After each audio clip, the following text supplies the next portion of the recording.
106వ కీర్తనలో గుర్తుపెట్టుకోమన్నా, తలదించమన్నా, గుర్తుపెట్టుకోండి.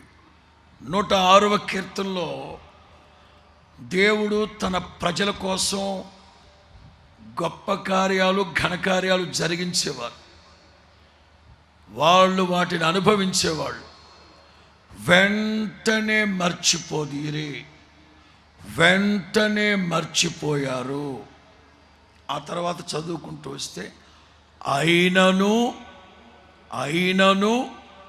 దయావాత్సల్యము కలిగిన దేవుడు ఉపకారము చూపటం మానక మరలా ఉపకారాలు చేస్తారు.